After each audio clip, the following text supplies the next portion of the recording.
Alors Thomas Vacheron, si j'ai bien compris, vos camarades de la CGT Michelin ont un œil plus critique sur ces annonces qu'on ne pourrait l'imaginer.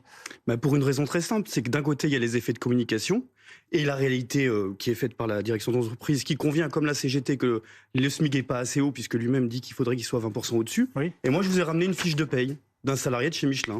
Un salarié qui a 37 ans d'entreprise, dont le salaire, après 37 ans d'entreprise, est de 2200 € net en travaillant entre 8 de nuit, le samedi, avec des primes. C'est ça la réalité des entreprises. Donc il y a les effets de communication d'un côté et la réalité des salariés de l'autre. Et on vous remercie de nous donner la parole parce que ça permet que pour une fois, la parole des salariés soit entendue. Parce que sur le fond, le groupe Michelin est un groupe qui est très profitable et qui a refusé de faire quelque chose d'essentiel en fait. C'est d'indexer les salaires sur les prix. Mais pardon. Les salaires des groupes en général, ils sont supérieurs à ceux de la sous-traitance et c'est pour ça que, puisque LVMH était cité, moi je connais beaucoup de salariés par exemple de la sous-traitance maroquinerie qui sont payés au ras des pâquerettes au SMIC alors qu'elles produisent les mêmes sacs à main que ceux qui sont vendus en boutique. Donc c'est une question importante. Donc dans les groupes, c'est moins mauvais qu'ailleurs, mais surtout ils mélangent volontairement la question du salaire et de la rémunération variable. Aujourd'hui, en France, si on regarde sur 3 années, les salaires ont reculé de 5% si on regarde l'inflation par rapport à la moyenne des salaires. Ce soir, on parle de Michelin. Et chez Michelin, c'est pour ça que j'ai vérifié et demandé aujourd'hui, j'ai eu beaucoup de collègues de chez Michelin. J'ai eu d'ailleurs des gens autour de moi qui ont été licenciés par Michelin quand ils faisaient des bénéfices pas assez et qui licenciaient. On a eu des collègues allemands qui ont peur pour leur usine qui risque de fermer. Et même en France, il y a des soucis ou des interrogations, en tout cas sur la suite. Je ne sais pas s'il y aura autant de communication. Par ailleurs, à votre question, moi je ne veux pas éluder les questions.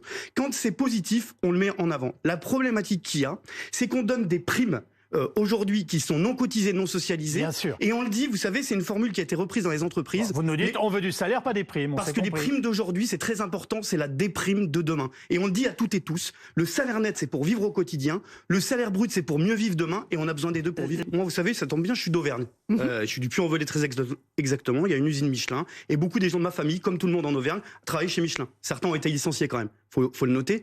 Et vous savez, il y a une différence de loyer, et je vois l'énorme différence entre Paris et Clermont-Ferrand, puisque vous l'évoquiez. Mais il y a une différence de transport. Nous, on paye des bagnoles, on paye du carburant qui n'arrête pas d'augmenter. Et si vous faites la totalité des éléments, pas au doigt mouillé justement, mais dans la réalité, les gens n'arrivent pas à boucler la fin du mois. Et si vous voulez, la problématique qu'on a, c'est que quand les salariés, ils allument leur télé, leur poste de radio, et heureusement que vous donnez la parole aux salariés, ils regardent, ils écoutent ce que raconte la direction de Michelin, et ils voient la réalité de l'autre. Et ça participe en fait à un écart de plus en plus important qui interroge. Michelin est un grand groupe qui fait des bénéfices de manière astronomique. Et il ne les partage pas du tout à la hauteur. Et vous savez, aujourd'hui, il y a 2 records qui est très important que je voudrais juste souligner, si vous me le permettez. Le premier, c'est le record des entreprises du CAC 40 et au-delà des dividendes versés. La France, champion d'Europe de dividendes. Mais il y a un deuxième record, c'est le montant du SMIC. Pas sa hauteur, mais le nombre de salariés qui sont payés au SMIC. Et il y a un jeu, en fait, entre les gens il y a de plus en plus de smicards, de plus en plus de milliardaires. Il faut bien comprendre que l'argent, il tombe pas du ciel, il est pris chez les uns pour être donné chez les autres. Et nous, on dit, mais attendez, ils parlent... On ne prend pas le salaire des smicards pour les donner aux milliardaires. En fait, c'est parce qu'on paye mal les gens qu'il y a des profits qui sont réalisés par ceux qui dirigent les entreprises. Et nous, on dit une chose, une dernière, c'est que le salaire médian, dans ce cas-là qui concerne tout le monde, il est autour de 2200 €. Jamais dans l'histoire de ce pays, l'écart entre le SMIC et le salaire médian n'a été aussi faible. Et j'espère que ce soir, Gabriel Attal va enfin répondre sur cette question. Non pas attaquer le SMIC comme ils le font et le désindexer sur les prix, c'est-à-dire les prix augmentent, le SMIC augmente d'autant, mais il faut que tous les salaires le soient. Et j'ai l'impression que c'est l'inverse, j'espère que la question lui sera posée. Parce que c'est extrêmement important, les gens ne comprennent pas. Tout ça, c'est du salaire en fait. Le net et le brut, c'est du salaire, puisque le net, c'est pour le quotidien, les bruts, c'est pour demain. Si on diminue le salaire brut, en fait, on vole les gens et on diminue leur salaire, parce que s'ils sont au chômage, ils n'en auront pas. S'ils sont malades, ils n'en auront pas. S'ils se font mal au travail, les accidents de travail qui sont terribles, on est champion d'Europe en versement de dividendes et en accident du travail. Eh ben, on n'en aura pas. Et pour nos retraites. Et tout ça, c'est en fait ce qui compte pour aujourd'hui et pour demain. Et ce qui est mal expliqué, et j'ai un désaccord avec monsieur qui est DRH, parce qu'en plus se rajoute un deuxième élément, ce qui est trop souvent oublié. La première dépense de l'État, vous savez ce que c'est? C'est les aides publiques aux entreprises privées à travers les exonérations de cotisations. C'est-à-dire ce qu'il est en train d'expliquer, la notion du brut, où il y a 80 milliards d'euros chaque année qui sont donnés aux entreprises privées.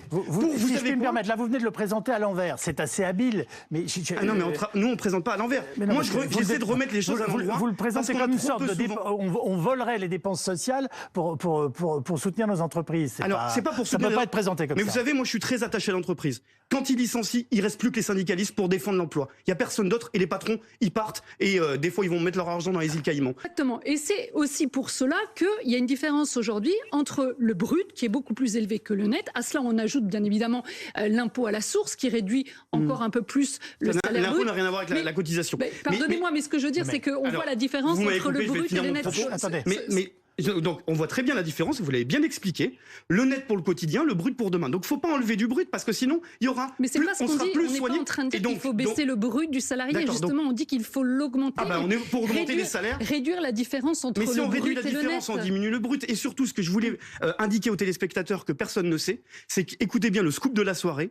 Plus mal on paye les salariés, plus on a des aides publiques aux entreprises privées. Parce qu'en fait, les aides publiques, elles sont concentrées sur le SMIC. Mais là, on a un maximum d'entreprises aujourd'hui qui travaillent sur ce point, justement, pour juste un propos.